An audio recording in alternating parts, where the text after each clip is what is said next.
प्रश्न है यह हिंदी से प्रश्न शुरू होता है। देखिए हम लोग थोड़ा सा इसके सिलेबस के बारे में जान लेते हैं। तो देखिए इसका जो सिलेबस होता है वो आपका 10 प्रश्न हिंदी से पूछे जाते हैं, 5 से जो है 7 प्रश्न है वो आपका अंग्रेजी से पूछा जाता है, 10 से जो 15 प्रश्न होते हैं वह आपका गणित से पूछा जाता है, और बाकी जो आपका 65 से 70 प्रश्न है उसमें जीके जीएस और 1 से जो है 2 प्रश्न करेंट अफेयर से पूछे जाते हैं। तो आप लोग जो इसका सिलेबस को ध्यान में रखते हुए तैयारी करना है। तो चलिए हम लोग अपने प्रश्न को देखते हैं और सभी को जो है सेट बाय सेट करके कंप्लीट करेंगे, और आप लोग इसको जल्द से जल्द आप लोग सारे सेटों को कंप्लीट कर लीजिएगा। ठीक, देखिए पहला जो प्रश्न है कि निम्न में से कौन सा निसंकोच शब्द में उपयुक्त जो संस्कृत उपसर्ग है। तो निसंकोच में जो उपसर्ग है वह नि उपसर्ग है। देखिए उपसर्ग किसे कहते हैं, तो उपसर्ग का अर्थ होता है इसमें जो उप होता है उसका समीप होता है, और जो सर्ग होता है सर्ग का मतलब सृष्टि करना होता है, अर्थात किसी भी शब्द के समीप आकर नया शब्द बनना उसे उपसर्ग कहते हैं। ठीक, दूसरा प्रश्न के प्रेमचंद के अधूरे उपन्यास का नाम है। तो प्रेमचंद के जो अधूरे उपन्यास है उसका नाम है मंगलसूत्र। क्या नाम है? मंगलसूत्र। इसका जो प्रकाशन है 1936 में किया गया था। ठीक, नेक्स्ट प्रश्न यहाँ से हम लोग का तीसरे नंबर है। प्रश्न करें कि वर्ग में दिए गए विकल्पों में से तत्सम शब्द का जो है चयन कीजिए। इनमें तत्सम शब्द कौन सा है? तो देखिए इसमें यहाँ पर उल्लुक जो शब्द दिया गया है ये उल्लुक शब्द तत्सम शब्द है। तत्सम शब्द किसे कहते हैं? तो वे शब्द संस्कृत के मूल शब्दों का त्यों का जो है त्यों, यहाँ पर जो है त्यों का त्यों प्रयोग हिंदी में किया जाता है उसे तत्सम शब्द कहते हैं। ठीक, अगला प्रश्न हम लोग का है कि सम्मुख का विलोम शब्द। सम्मुख का विलोम क्या होता है? सम्मुख का जो विलोम होता है वो विमुख होता है। अक्ल पर पत्थर पड़ना मुहावरे का अर्थ है। मुहावरे का अर्थ बताएं। देखिए मुहावरा किसे कहते हैं? तो आम बोलचाल की भाषा में सांकेतिक रूप से कोई भाव प्रकट करना उसे मुहावरा कहते हैं। यानी कि अक्ल पर पत्थर पड़ना, इसका जो सही अर्थ हुआ कि बुद्धि भ्रष्ट होना। ठीक, चलिए अगला यहाँ से हम लोग का छठा प्रश्न है कि कामायनी किसकी रचना है। तो ये जो कामायनी है जयशंकर प्रसाद की रचना है। ठीक, जयशंकर प्रसाद की कुछ और रचनाएं हैं जैसे कि उर्वशी है, वन मिलन है और प्रेम राज्य है। ये सभी जयशंकर प्रसाद की रचनाएं हैं। शुद्ध वर्तनी का चयन करिए। इसमें देखिए प्रतिष्ठा लिखा गया, कौन सा प्रतिष्ठा सही है? आप लोग अच्छे से देखिए, इसमें जो आप ऑप्शन बी वाला प्रतिष्ठा देख रहे हैं ये बिल्कुल सही है। अगला प्रश्न यहाँ से हम लोग का 8वां नंबर है कि धरती का पर्यायवाची शब्द क्या होता है। तो धरती का पर्यायवाची अचला होता है, ऑप्शन डी करेक्ट। इधर उधर घूमता हुआ सन्यासी वाक्यांश का एक शब्द है। इधर उधर घूमता हुआ सन्यासी वाक्यांश का जो है एक शब्द क्या होगा? तो इसका एक शब्द होगा कि परिव्राजक। क्या होगा? परिव्राजक। नेक्स्ट प्रश्न हम लोग का यहाँ से 10 नंबर प्रश्न है। प्रश्न करें कि निम्न में से तत्सम शब्द है। देखिए इसमें से तत्सम शब्द जो होगा ये परीक्षा जो है ये तत्सम शब्द है। ठीक, चलिए अब जो यहाँ से हम लोग का 11 नंबर से प्रश्न स्टार्ट हुआ तो ये कह रहे हैं कि select the antonym of the given word, यानी कि जो है आपका विलोम शब्द देना है। किसका? तो ये जो सब्ज है इसका विलोम देना है। सब्ज का मतलब क्या होता है? जंगली होता है। तो जंगली का हम लोग विलोम करेंगे तो यहाँ पर सिविलाइड होगा। सिविलाइड का मतलब क्या होता है? सभ्य होता है। ठीक, तो ऑप्शन यहाँ से डी करेक्ट हो गया। अगला यहाँ से 12 नंबर प्रश्न है कि select the most operative word to fill in the blank. He is 6 feet है। तो यहाँ से हम लोग का ही इज यहाँ पर जो ही इज 6 फीट, यहाँ पर क्या होगा? यहाँ पर टेल का या फिर लॉन्ग का पड़े हुआ है। थोड़ा सा आप लोग इसमें टेल लॉन्ग और यहाँ पर हाई है, फिर आपका जो शॉर्ट है तो शॉर्ट तो नहीं हो सकता। यहाँ पर हम लोग का राइट आंसर होगा इसमें टॉयल का जो है प्रयोग होगा। यदि कोई व्यक्ति लंबा हो तो उसकी लंबाई को बताने के लिए जो है टॉयल का प्रयोग किया जाता है। यहाँ पर हाई भी है, यहाँ पर जो हाइट है तो हाई का मतलब होता है, देखिए हाई का जो प्रयोग है खास करके निर्जीव वस्तुओं को बताने के लिए किया जाता है। तो ये आपका हाई नहीं होगा, यहाँ पर टॉयल का प्रयोग होगा। ठीक, चलिए अगला कि select the correctly spelled word. इसमें आपका जो कौन सा सही मीनिंग दिया गया है।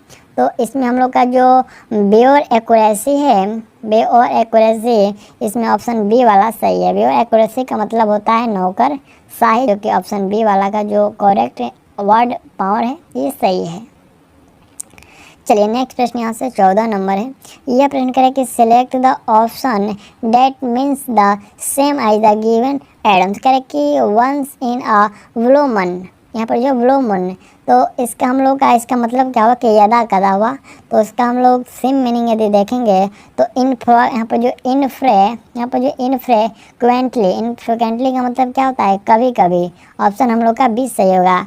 यहाँ पर दिया गया कि वंस इन अवलो मून, यानी कि जो कभी का यहाँ पर यदा कदा, तो इसका सेम मीनिंग हो जाएगा कभी कभी इनफ्रिक्वेंटली। ठीक, चलिए नेक्स्ट प्रश्न यहाँ से हम लोग का 15 नंबर जो प्रश्न है, यहाँ पर डायरेक्शंस दिया गया है। प्रश्न कह रहा है कि read the poem given below to answer the question. इसमें हम लोग का एक छोटा सा जो शॉर्ट पोएम दिया गया, ठीक है। आप लोग चाहे तो इसको पढ़ लीजिएगा और उसी के हिसाब से जो आपका यहाँ से 15 नंबर है, करे कि द स्पीकर, वहाँ पर जो स्पीकर वॉच द विलेंड बिगर स्टार्ट, यहाँ पर जो sitting near the temple when we goes to. इसमें हम लोग का क्या होगा, इसमें हम लोग का स्कूल का प्रयोग होगा। आप लोग जो इसमें पोएम को पढ़ लीजिएगा, उसके बाद इसका आंसर देना है। ठीक, चलिए अब हम लोग का यहाँ से जो 16 नंबर से प्रश्न स्टार्ट हुआ, यह है आपका 16 नंबर से लेकर के 25 नंबर तक, यानी कि जो टोटल 10 जो प्रश्न होंगे ये गणित का प्रश्न है। तो आप लोग इसको जो सॉल्व करने की कोशिश करिएगा। यदि सॉल्व नहीं होता है तो मैं इसका जो PDF टेलीग्राम पर प्रोवाइड कर दिया हूँ, आप लोग जो टेलीग्राम ज्वाइन करके इसका जो सोल्यूशन देख लीजिएगा। और अभी जो आप चाहे इसका बनाना, तो मैं आपको यहाँ पर जो इसका आंसर आपको टिक कर दे रहा हूँ। ठीक, तो 16 का आपका डी होगा, 17 का यहाँ पर आपका 56 सेंटीमीटर होगा, और 18 का जो राइट आंसर होगा वो आपका C 63 वर्ष होगा। 19 का राइट आंसर हम लोग का यहाँ से सी होगा, और 20 का जो राइट आंसर होगा आपका सी होगा। चलिए नेक्स्ट यहाँ से हम लोग का 21 नंबर है, तो 21 नंबर का राइट आंसर आपका बी होगा। आप लोग भी इसको बनाइएगा अवश्य, क्योंकि सारे जो प्रश्न है वो सारे आपका इम्पोर्टेंट प्रश्न है, किसी भी क्वेश्चन को छोड़ना नहीं है। यहाँ से 21 नंबर जो प्रश्न है, 22 नंबर यहाँ पर 22 नंबर जो प्रश्न है, तो 22 नंबर का राइट आंसर आपका जो है 72,000 होगा। अगला यहाँ से 23 नंबर प्रश्न है, तो यहाँ पर आपका आंकड़ों का बहुलक ज्ञात करना है। इसमें बहुलक जो होगा 1/2 होगा। और 24 नंबर जो प्रश्न है, 24 नंबर का राइट आंसर आपका यहाँ से 14 रन होगा।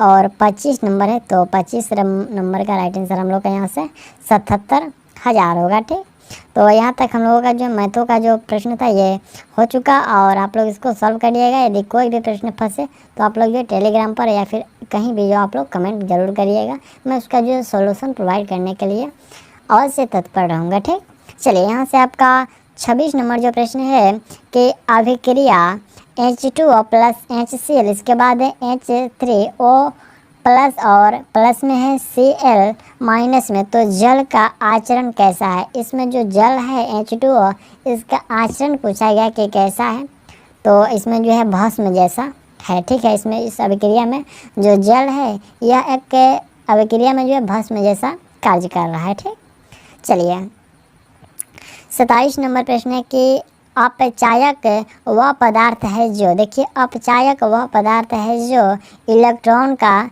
त्याग करता है। ऑप्शन भी याद रखिएगा, अपचायक वह पदार्थ है जो इलेक्ट्रॉन का त्याग करता है। ठीक, नेक्स्ट प्रश्न यहाँ से 28 नंबर है। प्रश्न कह रहा है कि सहसंयोजकता में क्या होता है। देखिए सहसंयोजकता में दोनों परमाणुओं द्वारा इलेक्ट्रॉनों की साझेदारी होती है सहसंयोजकता में।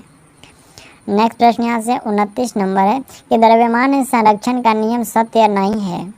तो द्रव्यमान संरक्षण का जो नियम है वह सत्य नहीं है, क्योंकि रेडियो एक्टिव परिवर्तन के लिए ये सत्य नहीं है। ठीक, द्रव्यमान जो संरक्षण का नियम है ये रेडियो एक्टिव परिवर्तन के लिए सत्य नहीं है। देखिए यौगिक नाभिक का द्रव्यमान विखंडन उत्पादन के द्रव्यमानों के योग से यहाँ पर अधिक होना चाहिए। ठीक, इसमें जो आपका ऑक्सीकरण के लिए है, जल विच्छेदन के लिए है, और उपयोग में से कोई नहीं, तो इन दोनों के लिए है, बल्कि रेडियो एक्टिव परिवर्तन के लिए नहीं है। ठीक, चलिए अगला यहाँ से प्रश्न है कि आवेश यहाँ पर जो आवेश प्रति द्रव्यमान का मान जो है ये बढ़ते क्रम में, यहाँ पर जो बढ़ते हुए क्रम में है कौन सा, तो इसमें हम लोग का बढ़ते हुए क्रम में यदि देखा जाए तो इसमें हम लोग का ऑप्शन डी वाला होगा। यहाँ पर न्यूट्रॉन, अल्फा कण, प्रोटॉन और इलेक्ट्रॉन, ऑप्शन डी इसमें सत्य होगा, ये बढ़ते क्रम में है। चलिए अगला यहाँ से 31 नंबर जो प्रश्न है, यह प्रश्न है कि निम्न में से किस वैज्ञानिक ने वर्ण लेखन की खोज की। तो वर्ण लेखन का जो खोज है वह ट्वेट के द्वारा किया गया। किसके द्वारा? ट्वेट के द्वारा किया गया। 32 नंबर प्रश्न है कि CH2 इक्वल HCH और इसके बाद है CH और डबल बॉन्ड से है CH2 में कितने जो है सिग्मा बंद है। तो इसमें सिग्मा बंदों की जो पूछा गया है तो इसमें 9 सिग्मा बंद है। कितने? इसमें जो है 9 सिग्मा बंद है। चलिए अगला प्रश्न यहाँ से 33 नंबर है कि किसी ऑर्बिटल में इलेक्ट्रॉनों की अधिकतम संख्या होगी कितनी। किसी ऑर्बिटल में जो इलेक्ट्रॉनों की अधिकतम संख्या की बात करें तो यह जो है 2 हो सकती है। ठीक, देखिए एस उपकक्ष में जो अधिकतम इलेक्ट्रॉनों की संख्या होती है वो 2 होती है। पी उपकक्ष में अधिकतम जो इलेक्ट्रॉन होंगे वो 6 होती है और डी कक्ष में उपकक्ष में इलेक्ट्रॉनों की जो अधिकतम संख्या वो 10 होती है और जो एफ होता है उसमें जो अधिकतम इलेक्ट्रॉनों की संख्या होती है वो 14 होती है। ठीक, आप लोग इसको कहीं कॉपी पर नोट कर लीजिएगा। सारा जो मैं आपको जो स्क्रीन पर लिख नहीं सकता हूँ तो मैं जो बोलता हूँ आपको उसको अधिक से अधिक सुनने की जो है प्रयास करिएगा। ठीक, चलिए अगला 34 नंबर प्रश्न हम लोग का कि कूलॉम नियम के अनुसार निम्न में कौन सा कथन सत्य नहीं है। कूलॉम नियम के अनुसार कौन सा कथन जो है सत्य नहीं है। तो यह नियम गतिशील आवेशों पर भी लागू होगा, यहाँ पर लागू होता है, ये सत्य नहीं है, ये गलत है। ठीक, चलिए अगला प्रश्न हम लोग का है कि कोई ऑप्टिशियन शक्ति -0.5 D निर्देशित करता है तो संगत लेंस जो होगा वह कैसा होना चाहिए। तो इसमें जो संगत लेंस है वह 2 मीटर फोकस दूरी का अवतल लेंस होना चाहिए। ठीक, इसमें एक सूत्र होता है P बराबर 1/F होता है और उसी सूत्र पर इसमें आपको बैठा करके 2 मीटर ज्ञात करना होता है। अगला प्रश्न है कि निम्न में से कौन सी राशि अदिश है। अदिश राशि की हम लोग बात करें तो इसमें आपका जो आवेश दिया गया है ये आवेश जो है ये अदिश राशि, आदेश में जो है केवल परिमाण होता है। जैसे कि कुछ उदाहरण है, दूरी हो गया, चाल हो गया, समय हो गया, क्षेत्रफल हो गया, कार्य हो गया, ऊर्जा हो गया, ये सभी जो है अदिश राशि हैं। ठीक, नेक्स्ट प्रश्न है कि ध्वनि का वेग एवं परम, यहाँ पर जो परम ताप से संबंध है कैसा। तो यह संबंध होता है भी व्युत्क्रमानुपाती √T होता है, ऑप्शन बी याद रखिएगा। अगला यहाँ से प्रश्न है कि 25 हर्ट्ज पावर शक्ति की एक फ्रीएट कार 40 किलोमीटर प्रति घंटा की एक समान गति से चल रही है तो इंजन द्वारा गति की दिशा में लगाया गया बल, इंजन द्वारा जो है गति के दिशा में लगाया गया बल कितना होगा। तो यह इसमें से हम लोग का इनमें से कोई नहीं होगा। देखिए यदि 2 आवेश, सॉरी यहाँ पर ये देखिए इसमें जो P का मान दिया गया है वह कितना दिया गया, P का मान इसमें से आपका जो है 25 हर्ट्ज पावर दिया गया है और इसमें एक सूत्र होता है F बराबर, तो F बराबर P/V होता है। ठीक, तो इसमें P का मान कितना है 25 है और गुना में आपको जो है शक्ति वाट में पावर में ज्ञात करना है तो 740। देखिए मैं थोड़ा सा इसको लिख रहा हूँ। देखिए 25 गुणे 746 बटे 40 गुणे 5/18, बस इसी को आपको सॉल्व कर देना है। ये कितना होगा, तो यह आपका 1678.5 न्यूटन माना है। यानी कि जो इंजन द्वारा गति की दिशा में लगाया गया बल जो होगा वो 1678.5 न्यूटन होगा। ठीक, चलिए अगला प्रश्न है कि यदि 2 आवेशों के बीच दूरी 2 गुनी कर दी जाए तो लगने वाला जो बल होता है, यहाँ पर लगने वाला जो बल हो जाता है तो वह बल जो है वो 1/4 गुना हो जाएगा। अगला प्रश्न हम लोग का है कि अस्पष्ट दृष्टि की न्यूनतम दूरी होती है तो वह न्यूनतम जो दूरी होती है वो 25 सेंटीमीटर होती है और अधिकतम जो दूरी होती है वो अनंत होती है। अगला यहाँ से 41 नंबर जो प्रश्न है, यह प्रश्न कह कि 10 किलोग्राम द्रव्यमान के एक निकाय को 5 मीटर प्रति सेकंड के वेग से क्षैतिज सतह पर चलाया जाता है। यदि द्रव्यमान दोगुना हो जाता है तो घर्षण बल होगा। तो इसमें जो घर्षण बल होगा वह कितना, 2 गुना हो जाएगा। कितना, घर्षण बल जो है इसमें 2 गुना हो जाएगा। 2 एम्पियर की एक धारा 50 ओम प्रतिरोध से 1 मिनट तक प्रवाहित होती है तो प्रतिरोध में कितनी ऊष्मा होगी। 2 एम्पियर की एक धारा 50 ओम प्रतिरोध से 1 मिनट तक जो प्रवाहित होती है तो प्रतिरोध में कितनी ऊष्मा होगी। तो प्रतिरोध में ऊष्मा जो होगी वह कितना, इनमें से कोई नहीं, याद रखिएगा इनमें से हम लोग का कोई नहीं हो, कितना होगा, तो यह आपका आंसर में 12,000 जूल होगा। देखिए ऊष्मा यानी कि जो हीट बराबर एक सूत्र होता है I², आप लोग सूत्र को नोट कर लीजिएगा। एच हीट बराबर एक सूत्र होता है I² गुना R गुना T, यानी कि I का मतलब होता है विद्युत धारा, तो विद्युत धारा का स्क्वायर करना है। विद्युत धारा इसमें कितना है का, तो विद्युत धारा इसमें 2 होगा। ठीक, फिर आपको यहाँ से प्रतिरोध कितना है, तो प्रतिरोध 50 है और मिनट में आपका जो है यह 1 मिनट दिया गया है। तो हम लोग इसको सॉल्व करेंगे तो यह 2 का स्क्वायर गुणा 50 और गुणे में हम लोग का 1 होगा, तो ये 2 का स्क्वायर कितना होगा, 4 होगा। 4 गुणे 50 और गुणे हम लोग का यहाँ पर 1 मिनट, तो 1 मिनट में हम लोग का 60 सेकेंड होता है, तो 60 सेकेंड कर देंगे और इसको सॉल्व करिए, ये आपको 12,000 जूल आ जाएगा। ठीक, चलिए अगला यहाँ से प्रश्न हम लोग का है कि धमनी व शिरा में रक्त का पीएच मान होता है। तो इसमें जो इसका जो पीएच मान नहीं है पर पीएच होता है, तो वह पीएच जो होता है धमनी में अधिक व शिरा में कम होता है। क्या होता है, देखिए धमनी में जो होता है वो शुद्ध रक्त, जबकि शिरा में जो है अशुद्ध रक्त का परिवहन होता है। ये आपको याद रखना है, धमनी में क्या होता है, शुद्ध रक्त जाता है और शिरा में जो अशुद्ध रक्त आता जाता है। ठीक, रक्त का पीएच मान 7.4 होता है और रक्त जो है संयोजी ऊतक है। नेक्स्ट प्रश्न यहाँ से हम लोग का 44 नंबर है। ये प्रश्न कह रहा है कि फीमर तथा टिबिया यानी कि फिबुला के बीच कौन सी संधि होती है। तो इसके बीच जो है वो कब्जा संधि होती है। कौन सी संधि, कब्जा संधि होती है। ठीक, 45 नंबर प्रश्न के निम्नलिखित में से व्यावसायिक श्वसन विकार का उदाहरण है। कौन सा उदाहरण है, तो व्यावसायिक, इसमें प्रश्न के व्यावसायिक श्वसन विकार का उदाहरण है, तो यह उदाहरण है सिलिका म्याता। क्या है, सिलिका म्याता। नेक्स्ट प्रश्न 46 नंबर है। यह प्रश्न करें कि भ्रूण अनुपस्थित होता है किस में। तो याद रखिएगा भ्रूण जो है ये शैवालों में अनुपस्थित होता है। ठीक, शैवाल जो है इसमें हरित लौक पाए जाते हैं। ठीक, क्या होता है, भ्रूण, यहाँ पर जो है भ्रूण अनुपस्थित होते हैं शैवाल में और शैवाल में जो है हरित लौक पाए जाते हैं। शैवालों का जो अध्ययन है वह फाइकोलॉजी कहलाता है। याद रखिएगा शैवालों का अध्ययन फाइकोलॉजी और एक होता है कवक, तो कवकों का जो अध्ययन है वो माइकोलॉजी कहलाता है। ठीक, इसमें आपको कन्फ्यूजन नहीं होना है। क्रेब्स चक्र है, क्या है, क्रेब्स चक्र जो है ये अपचयन और उपचयन दोनों है।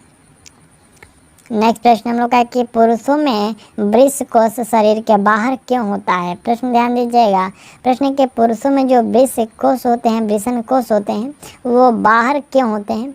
तो बाहर होने के पीछे रीजन है कि शुक्राणु के निर्माण के लिए सामान्य शरीर के तापमान की तुलना में कम जो है तापमान की आवश्यकता होती है, इसलिए उसको जो शरीर से बाहर होता है। ठीक, ऑप्शन सी याद रखिएगा। नेक्स्ट प्रश्न हम लोग का है कि पैतृकता सिद्ध करने के लिए निम्न में से कौन सहायक है। तो इसके लिए सहायक होता है डीएनए अंगुली छाप, यानी कि जो डीएनए फिंगर प्रिंटिंग। नाम से रुधिर का बहना कहलाता है, यहाँ पर नाक से, ठीक है, नाक से रुधिर बहना कहलाता है, तो यह क्या कहलाता है, एपिटैक्सिस कहलाता है। क्या कहलाता है, एपिटैक्सिस, यह जो है नाक से रुधिर का बहना। अगला यहाँ से हम लोग का 51 नंबर जो प्रश्न है, ये कह रहा है कि निम्नलिखित में से कौन सा विकल्प विद्युत धारा के तापन प्रभाव का उदाहरण नहीं है। तो तापन प्रभाव का, इसमें से जो पंखे की कार्यशीलता, ये तापन प्रभाव पर नहीं। देखिए तापन प्रभाव पर जो कार्य करता है उसमें आपका विद्युत का केतली हो गया, विद्युत का जो इस्त्री जो प्रेस करने वाला होता है, फिर बल्ब हो गया, ये सभी जो है ये तापन प्रभाव के उदाहरण है। इसमें पंखे का जो कार्यशीलता है ये तापन पर नहीं आधारित है। 52 नंबर प्रश्न के निम्नलिखित में कौन सा कंप्यूटर का एक हार्डवेयर घटक नहीं है? तो इसमें हम लोग का जो मेमोरी है ये हार्डवेयर जो है घटक नहीं है। बाकी जो कीबोर्ड है, प्रिंटर है, माउस है, ये सभी हार्डवेयर हैं। रिक्त स्थान है करे के वनों की कटाई के लिए जिम्मेवार प्रमुख कारकों में से एक है। तो इसमें हम लोग का जो कृषि है, ये कृषि के लिए जो है वनों की कटाई बहुत अधिक होती है। ठीक, आप लोग कहीं भी देखिएगा तो खेती करने के लिए जो है वनों की कटाई अधिक की जा रही है इस समय। हार्ड डिस्क किस प्रकार की स्टोरेज डिवाइस है? तो यह हार्ड डिस्क जो है ये आपका द्वितीयक स्टोरेज, क्या है? हार्ड डिस्क द्वितीय स्टोरेज डिवाइस है। अगला प्रश्न हम लोग का है कि इन्वेटोरियल प्लेट का जो है यहाँ पर इन्वेटोरियल प्लेट पर कोशिका के केंद्र के गुण सूत्रों की यहाँ पर जो संरक्षण माइटोसिस के किस चरण का जो है गठन, यहाँ पर जो किस चरण का गठन करता है? तो यह गठन करता है मेटाफेज का। विश्व का सबसे बड़ा कॉफ़ी उत्पादक देश कौन सा है? देखिए यहाँ से 56 नंबर से जो हम लोग का प्रश्न शुरू हुआ तो यह आपका जीके से प्रश्न शुरू हुआ। प्रश्न के विश्व का सबसे बड़ा कॉफ़ी यानी कि जो है कॉफ़ी उत्पादक देश जो है कौन सा है? तो वह हम लोग का यहाँ से ऑप्शन डी होगा, ब्राज़ील है। ठीक, कौन सा? ब्राज़ील होगा। विश्व में पूछा गया है तो ब्राज़ील होगा। यदि आपसे भारत में पूछा जाता कि कॉफ़ी का सबसे बड़ा उत्पादक राज्य कौन सा होगा तो याद रखिएगा इसमें कर्नाटक होगा। ठीक, चलिए नेक्स्ट प्रश्न हम लोग का 57 नंबर है कि मेची नदी किस नदी की सहायक नदी है? तो यह जो है महानदी की सहायक नदी है। ठीक, महानदी भारत के पश्चिम बंगाल और बिहार राज्यों में होकर बहने वाली जो है वो नदी है। सीमा सड़क संगठन के अंतर्गत आता है। तो यह जो है यह रक्षा मंत्रालय के अंतर्गत आता है और इसकी जो स्थापना है 1960 में किया गया था। अगला प्रश्न हम लोग का है कि बारी दुआब के बीच का क्षेत्र है। ये बारी दुआब के बीच के क्षेत्र है तो ये आपको ब्यास और रावी नदियों के बीच का क्षेत्र है। थोड़ा सा हम लोग समझते हैं कि ये द्वाब किसे कहते हैं। तो दो नदियों के जो बीच के उपजाऊ भूमि होती है उसे द्वाब कहते हैं। द्वाब में भी यहाँ पर एक आब शब्द आता है। ठीक है, ध्यान दीजिएगा, यहाँ पर एक आब शब्द आया है, दो आबा। तो आब का मतलब होता है पानी। ठीक, अगला प्रश्न है कि दुल्हनों द्वारा पहनी जाने वाली पोटलोई पोशाक ये किस राज्य से संबंधित है? तो ये पोटलोई जो पोशाक है बिल्कुल यह संबंधित है मणिपुर से। ऑप्शन आप लोग याद रखिएगा, ये मणिपुर से संबंधित है। अगला प्रश्न है कि मलेशिया की मुद्रा है। तो मलेशिया की मुद्रा यहाँ पर रिंगित है। क्या है? मलेशिया की मुद्रा रिंगित है। भारत के उच्चतम न्यायालय की प्रथम महिला न्यायाधीश कौन थी? बहुत ही अच्छा प्रश्न है। भारत के उच्चतम न्यायालय की प्रथम महिला पूछा गया कि न्यायाधीश कौन थी? तो वह एम फतिमा बीबी। ऑप्शन आप लोग डी याद रखिएगा, एम फतिमा बीबी। अगला प्रश्न है कि यूएन चार्टर का स्थापना दिवस है। तो यूएन चार्टर का स्थापना दिवस जो है 24 अक्टूबर 1945 है। अगला यहाँ से प्रश्न हम लोग का 64 नंबर है। प्रश्न के निम्नलिखित में से कौन सा टूर्नामेंट हॉकी से संबंधित है? तो हॉकी से संबंधित है रंगा स्वामी कप जो है ये हॉकी से संबंधित है। देखिए हॉकी के क्षेत्र में दिए जाने वाला कुछ हम लोग कप की बात करें तो याद रखिएगा, नोट कर लीजिएगा। हॉकी में आपका आग खा कप हो गया, महाराजा रंजीत सिंह कप हो गया, मेजर ध्यानचंद और यहाँ पर जो इंदिरा कप हो गया, बेरन कप हो गया, सिंधिया कप हो गया, ये सभी हॉकी के क्षेत्र में दिए जाते हैं। निम्नलिखित में से कौन सा यहाँ पर जो संरचनागत सुविधा के अंतर्गत नहीं आता है? तो इसमें जो मनोरंजन है इसके अंतर्गत नहीं आता है। अगला प्रश्न हम लोग का कि किस स्थान को समुद्र पुत्र कहते हैं? तो याद रखिएगा, गंगा सागर को समुद्र पुत्र कहा जाता है। हुगली के निकट जो है 20 किलोमीटर लंबा सागर द्वीप है जिसे गंगा सागर के नाम से जानते हैं। ठीक, अगला कि निम्नलिखित किस ग्रंथ ने गांधी जी को सूर्योदय के दर्शन का सूत्रपात करने के लिए प्रेरित किया? तो ये प्रेरित किया अनटू दिस लास्ट। कौन सा? अनटू दिस जो लास्ट है ये प्रेरित किया। अगला यहाँ से 68 नंबर प्रश्न है। यह प्रश्न करें कि गौतम बुद्ध ने अपना जो अंतिम उपदेश है वो कहाँ दिया था। तो गौतम बुद्ध के द्वारा अंतिम उपदेश जो है वो कुशीनगर में दिया गया था, याद रखिएगा। पहला जो है वो सारनाथ में और अंतिम जो है वो कुशीनगर में दिया गया था, ठीक। अमर कवि विद्यापति ने अपने सुललित काव्य की जो रचना है ये किस शासक के छत्र छाया में की। तो उन्होंने छत्र छाया में की थे शिव सिंह के छत्र छाया में। और विद्या कवि जो हैं वह मैथिली भाषा के महानतम कवि हैं। कवि महानतम जो थे है नहीं थे। चलिए अगला प्रश्न है कि विश्व प्रसिद्ध मयूर सिंहासन मुगलों के किस भवन में रखा गया था। तो यह रखा गया था दिल्ली के लाल किले का दीवान ए आम में रखा गया था। अगला प्रश्न है कि जैन धर्म श्वेतांबर एवं दिगंबर संप्रदायों में कब विभाजित हुआ। तो यह विभाजित हुआ चंद्रगुप्त मौर्य के समय में 2 संप्रदायों में विभाजित हुआ। नेक्स्ट प्रश्न है कि दिल्ली सल्तनत का शासक जो दिल्ली से अपनी राजधानी एक ऐसे शहर में ले गया जिसके बाद में आगरा नाम से जाना गया। तो यह किसके द्वारा ले जाया गया। यह ले जाया गया सिकंदर लोदी के द्वारा, याद रखिएगा। ऑप्शन हम लोग का इसमें बी जो है करेक्ट होगा। दिल्ली यहाँ पर जो देखिए सिकंदर लोदी ने आगरा शहर की स्थापना कब किया था। तो ये 1504 ईस्वी में किया था और 1506 ईस्वी में जो है आगरा को अपनी राजधानी बना दिया था, ठीक। होमरू लिंक की स्थापना कब हुई। यहाँ पर होमरू लिंक की स्थापना पूछा कब हुई। तो ये प्रथम विश्व युद्ध के समय हुआ था, यानी कि जो है होमरू लिंक की जो स्थापना है यह हुआ था अप्रैल 1916 में, ठीक। और इसकी जो स्थापना है बाल गंगाधर तिलक के द्वारा की गई।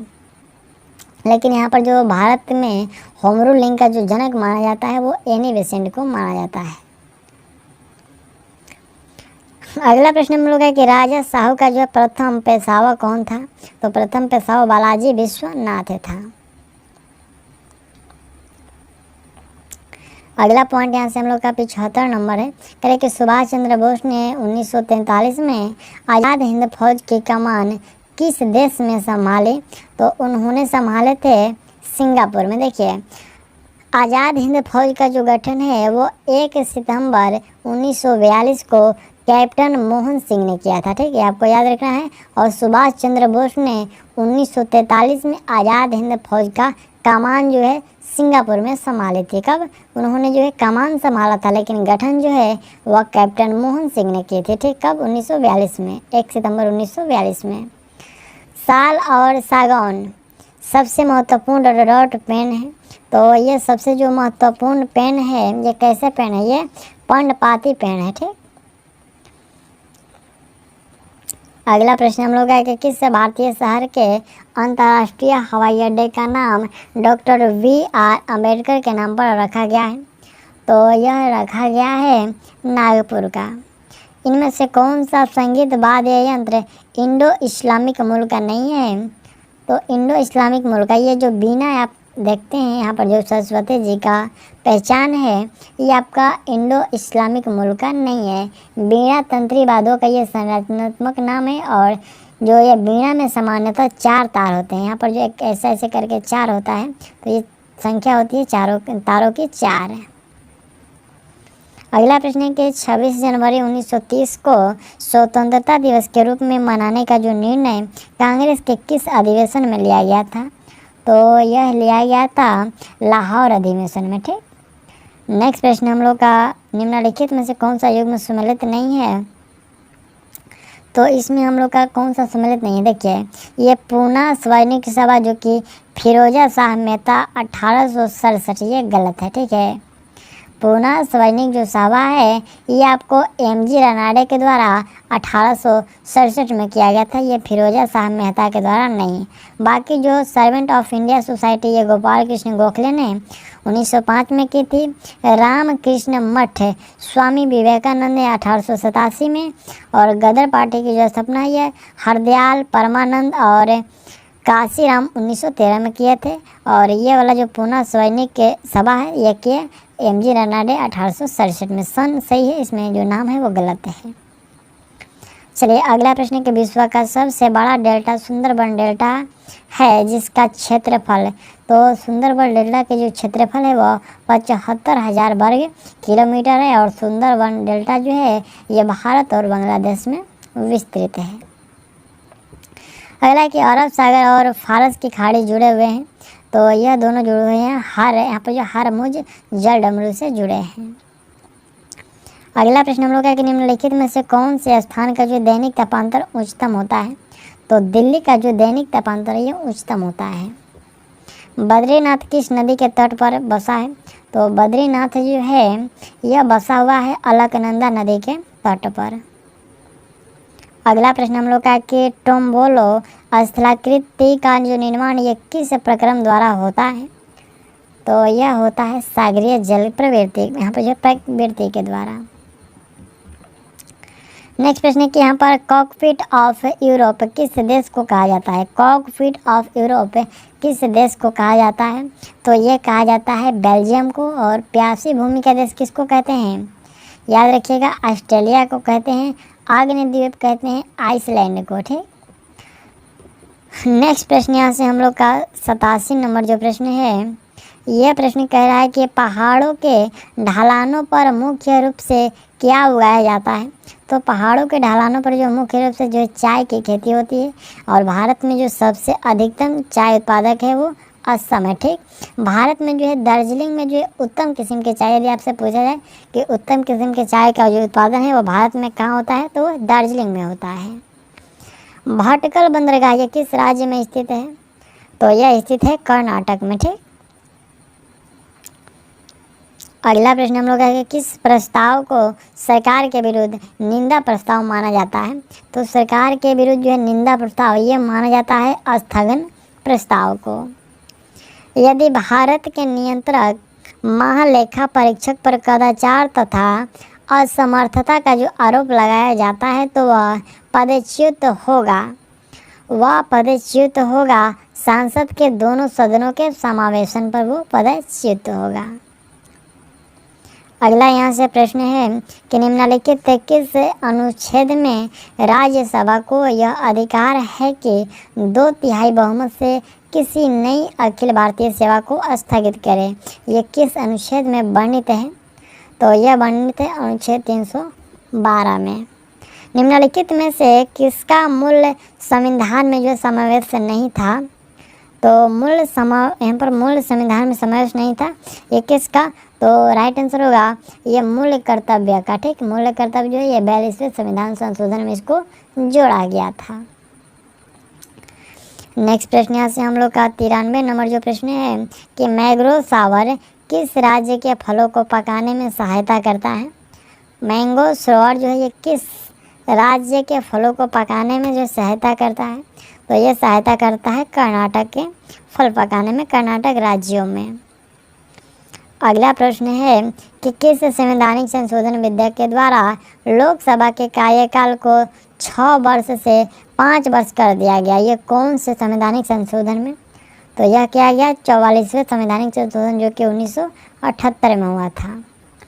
सेल की स्थापना कब हुई थी, तो सेल की जो स्थापना है ये 1974 में किया गया था। ऑप्शन आप लोग ए याद रखिएगा और 1900 यहाँ पर 84 दिया गया है, तो इसमें जो है भेल की स्थापना की गई थी। ठीक, सेल का 1974 में और 1984 में भेल की स्थापना, भेल का फुल फॉर्म होता है भारतीय इलेक्ट्रॉनिक्स लिमिटेड होता है। ठीक, चलिए अगला प्रश्न है कि वर्ष 2011 की जनगणना के अनुसार सर्वाधिक दशकीय वृद्धि किस राज्य में हुई है, तो यह वृद्धि हुआ है मेघालय में। ऑप्शन ए सही होगा मेघालय में। अगला प्रश्न 97 नंबर है, प्रश्न कि राष्ट्रीय स्वतंत्रता आंदोलन के दौरान किसने कहा था कि तख्ते लंदन तक चलेंगे तेंगे हिंदुस्तान के, यह कथन किसका है, तो यह कथन जो है बहादुर शाह जफर की। आर्थिक विकास का जो वास्तविक अर्थ है, तो वास्तविक अर्थ इसका क्या होता है, वास्तविक अर्थ होता है कि प्रति व्यक्ति आय और राष्ट्रीय आय में वृद्धि होता है, ये आर्थिक विकास का अर्थ। ठीक, हम लोग थोड़ा सा बात करते हैं, तो प्रति व्यक्ति आय और राष्ट्रीय आय में वृद्धि होना ये आपका आर्थिक विकास ये सही है, लेकिन हम लोग थोड़ा सा आय के बाद हम लोग बात करें तो भारत में जो राष्ट्रीय आय समिति है ये 1949 ईस्वी में प्रथम बार जो है महालनोबिस की अध्यक्षता में बनाई गई। और भारत में जो सर्वप्रथम राष्ट्रीय आय की जो गणना की हम लोग बात करें तो यह 1868 ईस्वी में, कब, 1868 ईस्वी में दादा भाई नौरोजी द्वारा जो है किया गया था, जिस समय जो प्रति व्यक्ति आय वह 20 रुपया प्रति व्यक्ति सालाना था, यानी कि जो एक व्यक्ति का एक वर्षों का जो आय था वह 20 रुपया था, कब, 1868 ईस्वी में। ठीक, चलिए और देखिए जो हम लोग भारत में बात करें तो भारत में जो सर्वाधिक आय है वो अभी किसका है, सर्वाधिक आय वाला जो राज्य है वो गोवा है। और सबसे कम आय की हम लोग बात करें तो हम लोग का बिहार है वो सबसे कम है, बिहार का जो आय है वो सबसे कम है प्रति व्यक्ति। नेक्स्ट प्रश्न यहाँ से हम लोग का 98 नंबर के आर्थिक विकास का जो वास्तविक अर्थ, तो ये आपको प्रति व्यक्ति आय, ये सही हो गया।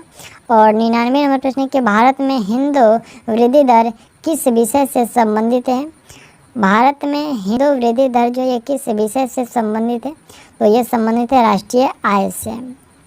चलिए अगला पॉइंट यहाँ से हम लोग का 100 नंबर है, ये अंतिम प्रश्न सेट 1 का कह रहा है कि निम्नलिखित में से कौन सा अंतर्राष्ट्रीय संस्थान विभिन्न देशों को अल्पकालीन ऋण प्रदान करता है, तो ये IMF, कौन, IMF जो है ये प्रदान करता है। ऑप्शन आप लोग जो है ये याद रखिएगा, IMF यानी कि जो अंतर्राष्ट्रीय मुद्रा कोष होता है, तो इसका फुल फॉर्म होता है, ये तो फुल फॉर्म हुआ, इसकी जो स्थापना है ये 27 दिसंबर 1945 को किया गया था, तो आपको ये भी याद रखना है। तो यहाँ तक हम लोगों ने जो 100 प्रश्नों को कंप्लीट कर लिया। और आप लोग ये सेट 1 का जो मैथ का सॉल्यूशन है आप लोग उसको देख लीजिएगा, और आपको PDF भी दिया गया है, तो आप लोग PDF में भी आपको देख लेना है। यहाँ से देखिए 16, 17 हो गया, 18 हो गया। आप लोग जो वीडियो को रुका करके आप लोग सॉल्यूशन इसका देख लीजिएगा। ठीक, देखिए यहाँ से 20 नंबर का, 21 नंबर, 22 नंबर, 23 नंबर और 24, और एक हम लोग का यहाँ से जो है 25 नंबर है। ठीक, तो यहाँ तक हम लोगों का जो है पूरा सेट कंप्लीट हो गया सेट 1 का। और यदि आपको किसी भी प्रश्न में दिक्कत हो तो आप लोग कमेंट ज़रूर करिएगा, या फिर आप लोग जो टेलीग्राम पर मैसेज ज़रूर करिएगा यदि आपको इसका सॉल्यूशन चाहिए तो। ठीक, चलिए हम लोग जो सेट 2 को शुरू करते हैं। अब हम लोग का यहाँ से जो है टेस्ट सीरीज 2 शुरू होता है, और पहला जो प्रश्न हम लोग का ये हिंदी से स्टार्ट हुआ। प्रश्न के निम्न में से तद्भव शब्द है, तो इसमें हम लोग का तद्भव शब्द अगर देखा जाए तो ये जो कान है वो तद्भव शब्द है। कांटों से भरा हुआ के लिए एक शब्द, देखिए कांटों से भरा हुआ के लिए एक शब्द हो सकता है कंटक, क्या हो सकता है, कंटक। ऑप्शन हम लोग का ये इसमें करेक्ट होगा। नेक्स्ट यहाँ से तीसरा प्रश्न है कि देव जो महान है यह किस समास का उदाहरण है, तो देव जो महान है यह उदाहरण है आपका कर्मधारय समास का। देखिए जिस समास में प्रथम पद विशेषण तथा दूसरा जो पद विशेष से होता है उसे कर्मधारय समास कहते हैं। हर्ष का विलोम क्या होगा बताइए, हर्ष का विलोम होता है विषाद, क्या होगा, हर्ष का विलोम विषाद होगा। ठीक, नेक्स्ट प्रश्न यहाँ से हम लोग का 5वें नंबर है कि आंधी के आम मुहावरे का अर्थ, आंधी के आम इस मुहावरे का अर्थ हुआ कि सस्ती वस्तु है। ठीक, आम बोलचाल की भाषा में संकेतिक रूप से यदि कोई भाव प्रकट करना ही मुहावरा कहलाता है, तो आंधी का आम यानी जो आपका सस्ती वस्तु होना। ठीक, चलिए अगला यहाँ से छठा प्रश्न है कि साहित्य लहरी किसकी रचना है, तो ये साहित्य लहरी जो है सूरदास की रचना है। जिसकी गर्दन सुंदर है वाक्यांश का एक शब्द है, तो जिसका जो गर्दन सुंदर है उसके लिए एक शब्द हो सकता है Sugriva. Option D correct. Next प्रश्न हम लोग का है कि अपबीती शब्द के लिए उसके नीचे दिए गए विकल्पों में से उपयुक्त समास छांटना है, यानी कि छांटिए। इसमें जो अपबीती है ये कौन सा समास है, तो यह जो है तत्पुरुष समास है। करुण रस का स्थायी भाव क्या है, करुण रस का स्थायी भाव होता है शोक। ठीक, करुण रस का स्थायी भाव क्या है, तो शोक है। नेक्स्ट प्रश्न यहाँ से हम लोग का 10 नंबर है। प्रश्न करें कि निम्नलिखित शब्दों में सही संधि विच्छेद का जो है विकल्प चयन कीजिए। जैसे कि इत्यादि का सही संधि विच्छेद क्या होगा, इत्यादि का सही संधि विच्छेद इति प्लस आदि। ऑप्शन डी देख लीजिए, इति प्लस आदि होगा। ठीक, नेक्स्ट जो प्रश्न है हम लोग का यहाँ से 11 नंबर से, यह अंग्रेजी का प्रश्न स्टार्ट हुआ। प्रश्न है कि select the word which means the same as the group of word given, जैसे करें कि a person who is recovering an illness और मेडिकल ट्रीटमेंट। इसका हिंदी हुआ कि एक व्यक्ति जो किसी बीमारी या चिकित्सा उपचार से के बाद वह जो है ठीक हो रहा है। तो इसके लिए हम लोग का जो है सेम मीनिंग क्या हो सकता है, ठीक। यहाँ पर हम लोग का कॉन्वेलेसेंट होगा। कॉन्वेलेसेंट का मतलब होता है कि बीमारी से ठीक होना, ठीक। चलिए नेक्स्ट प्रश्न यहाँ से 12 नंबर है। प्रश्न करें कि select the most operative word to fill in the blank. करें कि हिज यहाँ पर जो his proposal was not dot to me, यानी कि यहाँ पर हम लोग का रिक्त स्थान में क्या होगा, यहाँ पर एक्सेप्टेबल होगा। एक्सेप्टेबल होना इसका हिंदी हुआ कि उनका प्रस्ताव मुझे स्वीकार, यानी कि जो एक्सेप्टेबल नॉट यहाँ पर जो है नॉट एक्सेबल टू मी, यानी कि जो है मुझे स्वीकार नहीं है, ठीक। ऑप्शन हम लोग का यहाँ से एक्सेप्टेबल होगा। चलिए नेक्स्ट प्रश्न यहाँ से हम लोग का 13 नंबर प्रश्न है। यह प्रश्न कह रहा है कि select the meaning of the given word. यहाँ पर जो गिवन एडम्स कहे कि आप पिक ऑफ केक, यानी कि आप पिक ऑफ केक का मतलब क्या होता है, आसान कार्य होता है। तो इसका हम लोग का सिम हो सकता है यहाँ पर वेरी टेस्टी, यहाँ पर है नहीं, वेरी टेस्टी तो नहीं होगा। अ वेरी इजी टास्क, यहाँ पर ऑप्शन से देख लीजिए, अ वेरी इजी टास्क यानी कि आसान काम, ठीक है। यहाँ पर आसान एक कार्य होगा। ये आप पिक ऑफ केक का मतलब आसान या कार्य, तो उसी के सेम जैसे जो मुहावरे जैसे हम लोग हिंदी में बनाते हैं। तो यहाँ से ऑप्शन जो सी है, अ वेरी इजी टास्क यानी कि ये बहुत आसान काम, ठीक। 14 नंबर प्रश्न का choose the correct passive form of the sentence given below. करें कि व्हेन डू, यहाँ पर when do you take milk, इसका आपको जो पैसे में चेंज करना है तो पैसे में चेंज करिएगा, तो when is milk taken by you, ठीक। ऑप्शन आपका यहाँ से बी जो होगा वो करेक्ट होगा, ठीक। चलिए अगला यहाँ से प्रश्न हम लोग का 15 नंबर है। करें कि translate the following into English, यानी कि वह पास कर सका, वह पास कर सका। इसका जो अंग्रेजी ट्रांसलेट होगा कि ही वाज एबल टू पास, ठीक। ऑप्शन हम लोग का इसमें सी सही होगा कि ही वाज एबल टू पास, वह पास कर सका।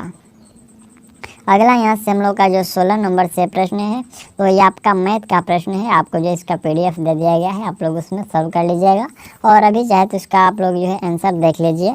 16 का राइट आंसर आपका बी होगा, 17 का राइट आंसर बी होगा। और आप लोग इसका स्क्रीनशॉट भी ले सकते हैं, ठीक है, यदि आपको जो PDF प्रोवाइड नहीं हुआ होगा तो। 18 का राइट आंसर आपका ए होगा, 19 का राइट आंसर आपका सी होगा, और 20 का जो आपका राइट आंसर है आपका डी। आई को पहले ध्यानपूर्वक इस चार्ट को देखना है। और इसका जो राइट आंसर होगा यह है आपका 3:2 का ऑप्शन हम लोग का इसमें बी होगा। चलिए अगला यहाँ से 21 नंबर प्रश्न है। तो 21 का राइट आंसर हम लोग का यहाँ से 22 सेंटीमीटर, 22 का जो राइट आंसर होगा वो 29.9 होगा, ठीक। अगला यहाँ से 23 नंबर जो प्रश्न है, तो 23 का राइट आंसर आप लोग जो बी बहुलक क्या होगा, तो 3। और यहाँ पर 24 नंबर प्रश्न है, इसको बनाइएगा, बहुत ईजी प्रश्न है। यह 10 यहाँ पर जो रात 10 बजे, यानी कि ऑप्शन ए होगा। और 25 नंबर प्रश्न है, तो 25 का राइट आंसर 30 वर्ष होगा। अब यहाँ से हम लोग का 26 नंबर से जो प्रश्न है आपका साइंस से शुरू हुआ। प्रश्न के समूह 16 के तत्वों में रेडियो सक्रिय, समूह 16 के तत्वों में जो है रेडियो सक्रिय है, तो यहाँ पर पोलोनियम होगा। कौन सा? पोलोनियम होगा, ठीक। अगला यहाँ से प्रश्न हम लोग का 27 नंबर है कि साबुन बनाने में तेल के साथ क्या उपयोग में लाया जाता है। तो तेल के साथ जो है कास्टिक सोडा, ऑप्शन बी देख लीजिए, तेल के साथ जो है कास्टिक सोडा उपयोग में लाया जाता है।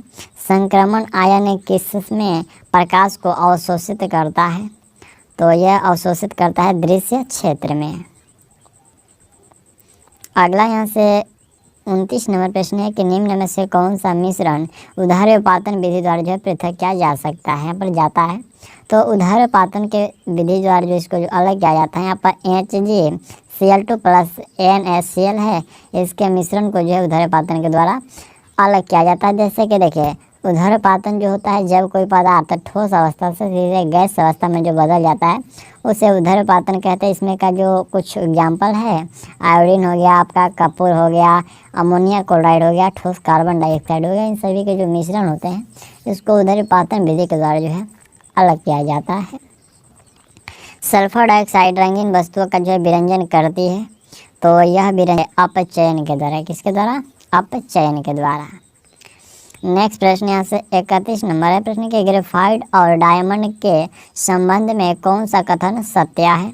तो इसमें देखिए ये अपरूप है, ये पॉलीमर है, जो ये पॉलीमॉर्फ है और इसकी जो क्रिस्टल संरचना भिन्न होती है। ये पूरी तरह से सभी हम लोग का सही होगा। नेक्स्ट प्रश्न यहाँ से 32 नंबर जो प्रश्न है, यह प्रश्न करे कि एक लवण का जलीय विलयन क्षारीय है, लवण बना है किससे। देखिए यहाँ पर प्रश्न है कि एक जो लवण है उसका जलीय विलयन क्षारीय है, तो ये लवण जो बना है एक दुर्बल अम्ल एवं प्रबल क्षार से वह बना है। अगला 33 नंबर प्रश्न है कि अल्फा बीटा तथा गामा की वेधन क्षमता का जो है अवरोही क्रम क्या होगा। इसमें जो पूछा गया कि अल्फा बीटा और गामा के जो यहाँ पर वेधन क्षमता में जो आपका अवरोही क्रम में इसका क्या होगा, तो आपका राइट आंसर होगा यहाँ पर जो होगा गामा बीटा और अल्फा। ठीक, ऑप्शन हम लोग का 20 में करेक्ट होगा। अगला यहाँ से 34 नंबर प्रश्न है कि जब किसी वस्तु को एक अवतल दर्पण के अनंत पर रखा जाता है तो उसका प्रतिबिंब निर्मित होता है कहाँ पर, तो उसका जो प्रतिबिंब निर्मित होता है वो फोकस पर होता है। ठीक, ऑप्शन आप लोग ये याद रखिएगा, फोकस पर उसका जो है प्रतिबिंब निर्मित होता है। अगला प्रश्न है कि किसी पदार्थ के वाष्पीकरण की जो है गुप्त ऊष्मा हमेशा, तो उसकी जो गुप्त ऊष्मा होती है वो हमेशा उसकी गलन की गुप्त ऊष्मा से अधिक होती है। नेक्स्ट प्रश्न हम लोग का है कि संलग्न परिपथ में 3 ओम प्रतिरोध के सिरों पर जो है विभव पतन होगा, तो इसमें जो विभव पतन होगा यह कितना होगा, यह होगा 1 वोल्ट। कितना, 1 वोल्ट का यहाँ पर हम लोग का ऑप्शन जो है ए इसमें करेक्ट होगा। देखिए यहाँ पर विभवांतर बराबर क्या होता है, तो विभवांतर बराबर जो होता है वो विद्युत ऊर्जा बटा आवेश होता है। ठीक, चलिए अगला पॉइंट यहाँ से हम लोग का 37 नंबर है।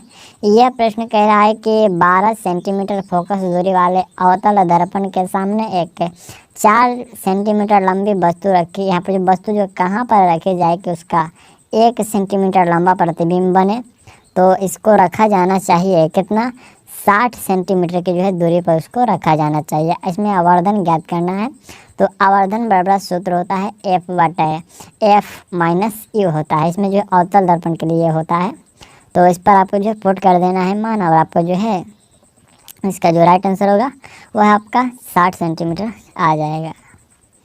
चलिए अगला प्रश्न है कि एक उत्तल लेंस और एक अवतल लेंस आपको दिया गया है जिसकी शक्ति अज्ञात है, किस लेंस की जो है शक्ति अधिक होगी, तो इसमें जो क्षमता अधिक होगी वह आपका उत्तल लेंस की क्षमता हमेशा अधिक होगी। ठीक, अगला पॉइंट हम लोग का 39 नंबर है। यह प्रश्न कह रहा है कि 2 थर्मामीटर जिनमें एक सेल्सियस और दूसरा जो फ़ारेनहाइट में है किसी एक वस्तु के तापमान के लिए प्रयुक्त होता है, यदि रीडिंग सेल्सियस या फ़ारेनहाइट में हो तो क्या होगा। यदि जो रीडिंग है सेल्सियस या फ़ारेनहाइट में हो तो क्या होगा, तो यह F बराबर C या फिर F है यहाँ पर जो है F ग्रेटर देन इक्वल जो है KC होगा, यानी कि ऑप्शन हम लोग का इसमें D जो है ये सही होगा। ठीक, 40 नंबर प्रश्न के प्रकाश के वेग का जो क्रम कांच, हीरा एवं जल में होगा। देखिए इसमें जो प्रकाश का वेग का जो क्रम कांच, क्रमशः हीरा और क्रमशः जल में जो होगा वह किस प्रकार से होगा, तो देखिए यहाँ पर VD लेस देन VG और लेस देन जो है VW, यानी पर ऑप्शन हम लोग का जो है इसमें बी वाला जो होगा ये करेक्ट होगा। ठीक, अपवर्तनांक ज्ञात करने का सूत्र क्या होता है, निर्वात में प्रकाश का वेग बटे माध्यम में जो है प्रकाश का वेग होता है। ठीक, देखिए जिस माध्यम का जो अपवर्तनांक जितना अधिक होगा उसमें उतना ही प्रकाश का जो वेग होगा वो कम होता जाएगा। ठीक, नेक्स्ट प्रश्न यहाँ से हम लोग का 41 नंबर है। ये करे कि किसी निश्चित दिशा में गतिमान किसी कण के चाल समय ग्राफ को चित्र में दर्शाया गया है। कण के द्वारा जो है T 2 सेकंड से T जो है 6 सेकंड के मध्य तय की गई दूरी होगी। तो देखिए इसमें जो तय की गई दूरी होगी यहाँ पर भी ग्राफ को देख लीजिए, और वह जो दूरी होगी 36 मीटर होगी। कितना, यहाँ पर जो प्रश्न है कि तय की गई दूरी कितना होगी, तो वह 36 मीटर होगी। ठीक,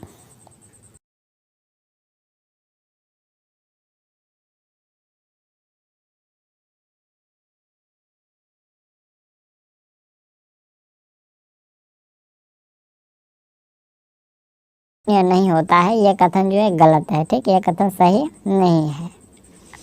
अगला प्रश्न हम लोग का है कि स्त्री में गर्भधान हो जाए तो कौन से हार्मोन का जो है स्त्रावन होने लगता है।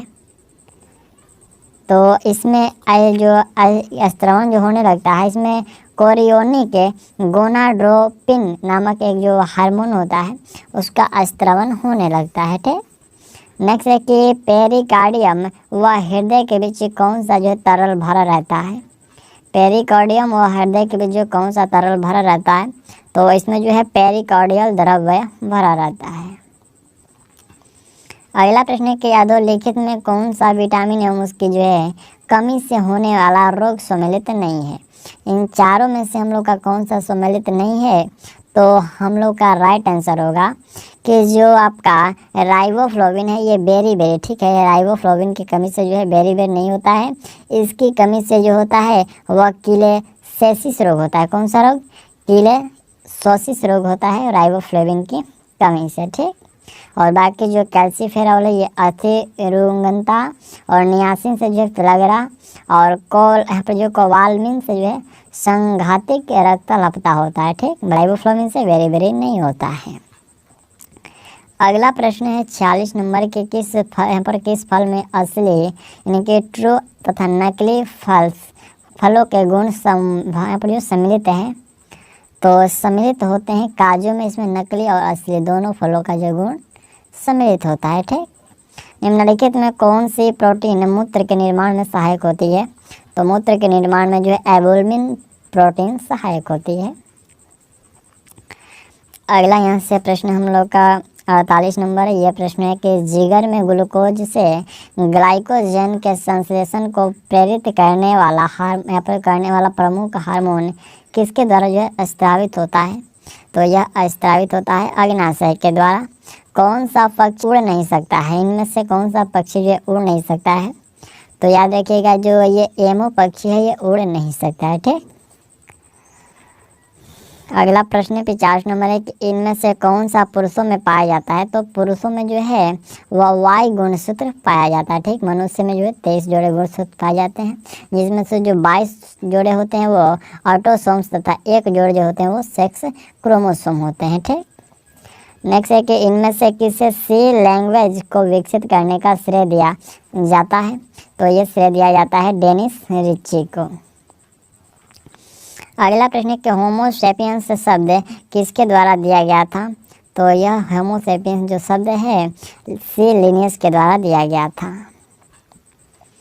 अगला प्रश्न है कि उस जर्मन रसायनज्ञ का नाम बताइए जिसने 1817 में तत्वों को त्रिकों में जो है समूहबद्ध किया।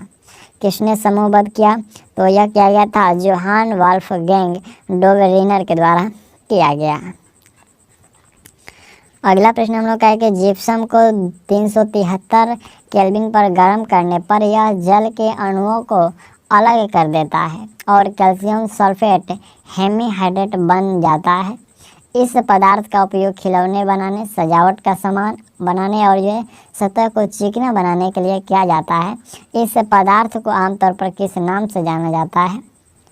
तो इसको आमतौर पर जो प्लास्टर ऑफ पेरिस के नाम से जाना जाता है और प्लास्टर ऑफ पेरिस का जो रासायनिक सूत्र होता है CaSO4 × ½ होता है। ठीक, चलिए अगला पॉइंट है कि निम्नलिखित में से कौन सी ग्रंथि मानव शरीर में पाई जाने वाली सबसे बड़ी ग्रंथि है। तो वह ग्रंथि है यकृत। लीवर जो है ये सबसे बड़ी ग्रंथि है।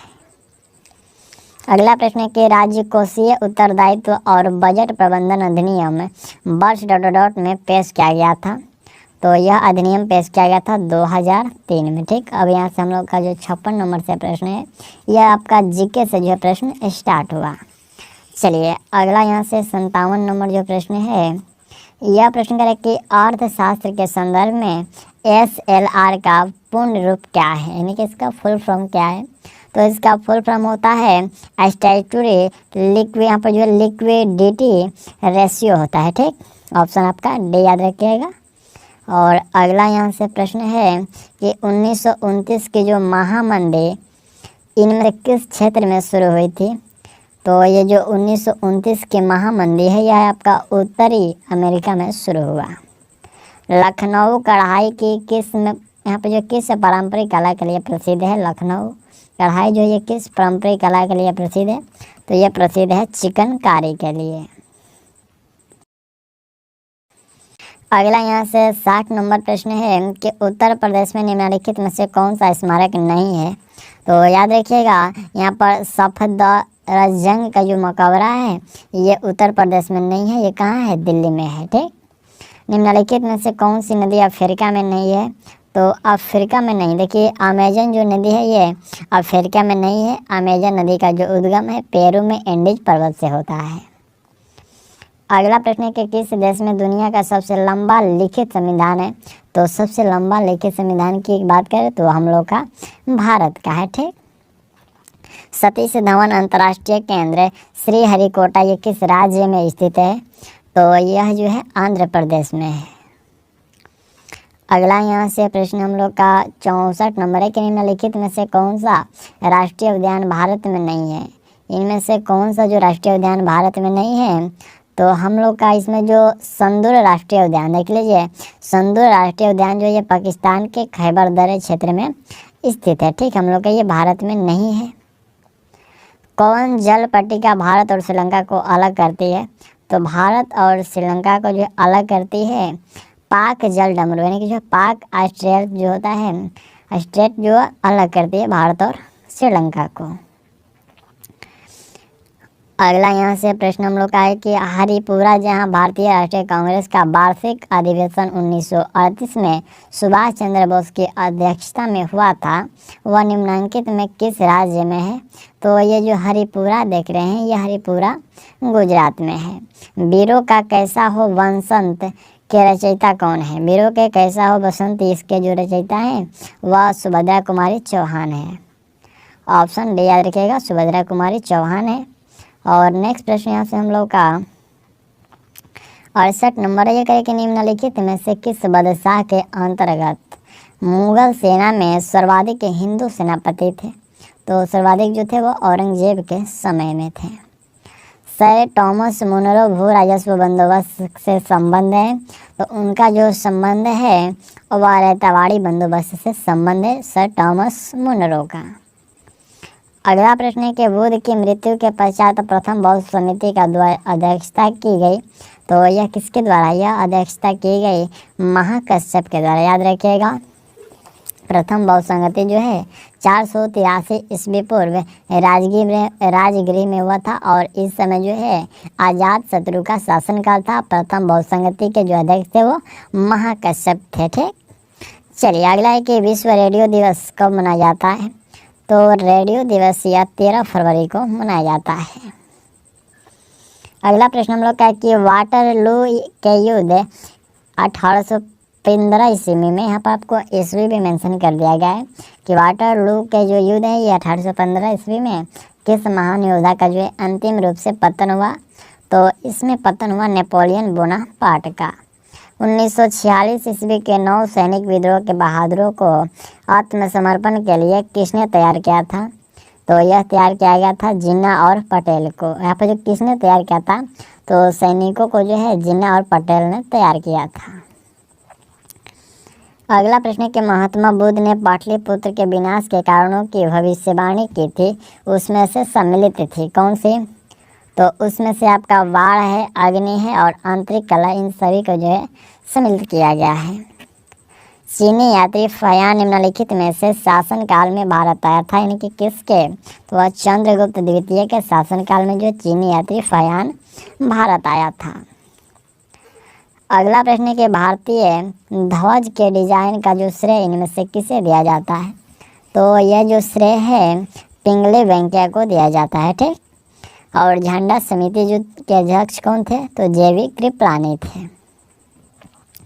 यूनाइटेड किंगडम के यूरोपीय संघ से निकलने की घटना को सामान्य किस नाम से जाना जाता है? यूनाइटेड किंगडम के जो यूरोपीय संघ है उससे निकलने की घटना को जो है किस नाम से जाना जाता है? तो उसको जो है ब्रेग्जिट के नाम से जाना जाता है।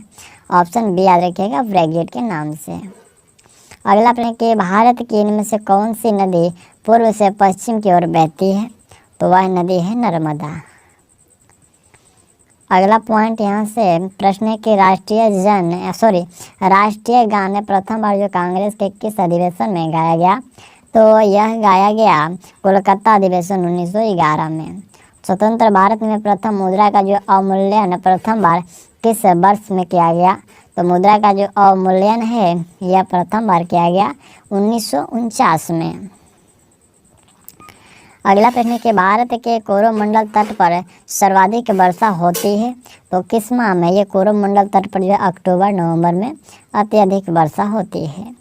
सियाचिन है क्या, तो ये जो सियाचिन है भारत और सियाचिन जो है भारत और पाकिस्तान के बीच का हिम नदी सीमांत है सियाचिन।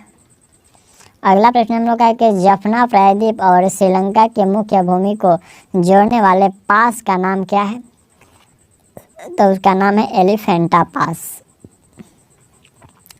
अगला प्रश्न है कि चीड़ के पेड़ सामान्यतः निम्नलिखित जलवायु प्रकारों में से किस एक में पाए जाते हैं, तो जो चीड़ के पेड़ होते हैं यह उष्णकटिबंधीय मानसून में पाए जाते हैं। वी आकार के घाटी का जो निर्माण किसके द्वारा होता है, तो यह होता है युवा नदी के द्वारा। युवा नदी के द्वारा जो है वी आकार की घाटी का निर्माण होता है। अगला यहाँ से हम लोग का 86 नंबर प्रश्न है कि पंचायतों के निर्वाचन में चुनाव लड़ने के लिए उम्मीदवार की जो न्यूनतम आयु कितनी होनी चाहिए, तो यह आयु होनी चाहिए 21 वर्ष। पंचायत के निर्वाचन चुनाव में जो चुनाव लड़ने के लिए उम्मीदवार की जो आयु होनी चाहिए वह 21 वर्षों का होना चाहिए। देखिए, लोकसभा सदस्य के जो आयु होना चाहिए वह 25 वर्ष होना चाहिए। राज्यसभा के लिए जो होता है वो 30 वर्ष होना चाहिए और राष्ट्रपति के जो पद के लिए न्यूनतम आयु होना चाहिए वह 35 वर्षों का होना चाहिए। ठीक, चलिए आप लोग क्लियर हो जाइएगा। यहाँ से 21 वर्ष जो है ये पंचायत निर्वाचन के लिए, 25 वर्ष जो है ये लोकसभा सदस्य के लिए और राज्यसभा के लिए 30 वर्ष और राष्ट्रपति के पद के लिए जो है न्यूनतम 35 वर्ष। अगला कि संसद में भारतीय राष्ट्रपति पर महाभियोग एक क्या है, तो यह महाभियोग एक अर्धन्यायिक प्रक्रिया है।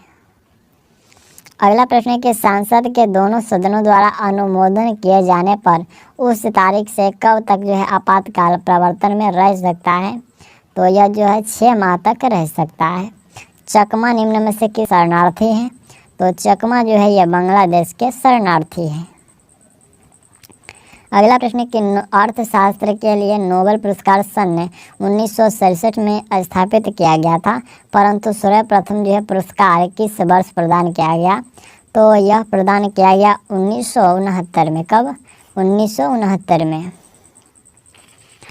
अगला यहाँ से प्रश्न हम लोग का 91 नंबर है। यह प्रश्न कह रहा है कि लेसन्स, यहाँ पर जो है लेसन्स लाइफ टाउल में यहाँ पर जो अननोइंगली किसकी जो है आत्मकथा है, तो यह जो अनुपम खेर की आत्मकथा है। ठीक, अगला प्रश्न है कि निम्नलिखित में से कौन सा एक राज्य महात्मा गांधी राष्ट्रीय ग्रामीण गारंटी, यहाँ पर राष्ट्रीय ग्रामीण रोजगार गारंटी योजना मनरेगा के तहत श्रमिकों को रोजगार देने में जो है शीर्ष पर है, तो वह शीर्ष पर कौन सा है? आपका राइट आंसर होगा वह उत्तर प्रदेश है। ठीक, अगला प्रश्न हम लोग का है कि विश्व रेड क्रॉस दिवस किस तारीख को मनाया जाता है, तो रेड क्रॉस दिवस याद रखिएगा यह 8 मई को मनाया जाता है। सूरज नहर की लंबाई लगभग कितनी है, तो इसकी लंबाई लगभग जो है 168 किलोमीटर है। ठीक, सूरज नहर जो है भूमध्य सागर और जो है लाल सागर के बीच स्थित है, ये भी आपको याद रखना है। और इस नहर को बनाने का जो काम है 1854 में फ्रांसीसी अभियंता फर्डिनेंड डी लेसेप्स के द्वारा जो है शुरू किया गया और यह जो है 1869 में बन करके तैयार हुआ। इसको बनाने में लगभग जो है 15 वर्षों का समय लगा था। अगला प्रश्न है कि भारतीय संविधान का कौन सा अनुच्छेद संवैधानिक विवाद में सर्वोच्च न्यायालय के अपीलीय क्षेत्राधिकार से संबंधित है, तो यह संबंधित है अनुच्छेद 134 का ए को मिला करके आपका अनुच्छेद जो है 33, यानी कि जो दोनों को मिला करके। ठीक, अगला प्रश्न है कि सकल राष्ट्रीय आय और सकल घरेलू उत्पाद यानी कि जो है जीएनपी और जीडीपी में क्या अंतर है, तो इसमें अंतर है कि विदेश से प्राप्त निवल आय का जो है अंतर होता है, ठीक। विदेश से प्राप्त निवल आय का अंतर होता है जीएनपी और जीडीपी में। अगला प्रश्न हम लोग का है कि पिन कोड में प्रथम अंक सांकेतिक है किसके लिए? तो यह जो है निश्चित क्षेत्र का जो है वो पिन कोड का पहला अक्षर सांकेतिक होता है, ठीक। और ये पिन कोड जो प्रणाली है ये 1972 में लागू हुआ था, ठीक। अगला है कि चेंचू जनजाति किस प्रदेश की निवासी है? तो ये जो चेंचू है वो आंध्र प्रदेश की निवासी है, ठीक। अगला प्रश्न हम लोग का 99 नंबर और 100 नंबर प्रश्न है कि हिंद महासागर के तट पर स्थित देशों में सर्वाधिक तट लंबाई देश कौन सा है? तो वह देश है भारत। निम्नलिखित में से किस खेल में फ्री थ्रो दिया जाता है? तो फ्री थ्रो जो है ये बास्केटबॉल में दिया जाता है, ठीक। याद रखिएगा बास्केटबॉल में। और बास्केटबॉल का जो आविष्कार है जेम्स स्मिथ ने 1891 में अमेरिका में किए थे, ठीक।